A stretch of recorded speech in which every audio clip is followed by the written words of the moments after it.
അങ്ങനെ കഴിഞ്ഞ 6 മാസങ്ങൾക്ക് ശേഷം ശ്രീനഗറിനോട് ഞങ്ങൾ ടാറ്റ ബൈ ബൈ പറഞ്ഞ് ഇവിടുന്ന് പോവുകയാണ്. അങ്ങനെ ഞങ്ങളെ യാത്ര അയക്കാൻ വൃന്ദേച്ചിയും അഭിലാഷേട്ടനും ആദ്യക്കുട്ടനൊക്കെ വന്നു. അങ്ങനെ ജിപ്സി വന്നു സാധനങ്ങളൊക്കെ എടുത്ത് വെക്കുകയാണ്. അപ്പം നമ്മൾ ഇനി ഇങ്ങോട്ടൊരു തിരിച്ച് മടങ്ങി വരവില്ല. ഇതായിരുന്നു ഞങ്ങളുടെ ക്വാർട്ടർ. അങ്ങനെ ജിപ്സിയൊക്കെ വന്ന് അവരോട് ടാറ്റയൊക്കെ പറഞ്ഞ് ഞങ്ങൾ തിരിച്ച് എയർപോർട്ടിൽ പോകാൻ ഇറങ്ങി. അങ്ങനെ എയർപോർട്ടിൽ എത്തുന്നതിന് മുമ്പ് ഞങ്ങൾക്കൊരു ചെറിയ ചെക്കിങ് ഉണ്ടായിരുന്നു കേട്ടോ, ലഗേജും സാധനങ്ങളൊക്കെ ചെക്ക് ചെയ്യുന്നത്. അതും കഴിഞ്ഞു ഞങ്ങൾ തിരിച്ച് ശ്രീനഗർ എയർപോർട്ടിലെത്തി. അങ്ങനെ നമ്മുടെ ലഗേജ് ഒന്ന് ജസ്റ്റ് ചെക്ക് ചെയ്യണമായിരുന്നു, വെയിറ്റും കാര്യങ്ങളൊക്കെ. അപ്പോൾ വെയിറ്റൊക്കെ ഓക്കെ ആയിരുന്നു. അങ്ങനെ അവിടുത്തെ ചെക്കിങ്ങും കാര്യങ്ങളും കഴിഞ്ഞ് ഞങ്ങൾ അകത്ത് കയറി ലഗേജ് ബാഗ് ഡ്രോപ്പ് ചെയ്യാമെന്ന്.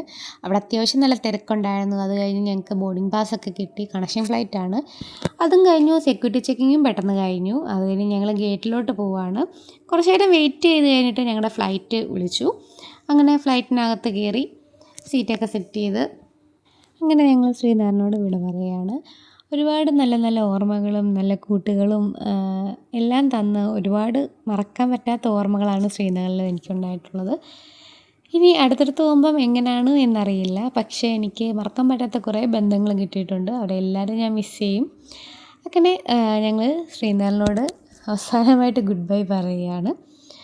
അപ്പോൾ ഇനി അടുത്ത പാർട്ട് 2 കാണാവേ.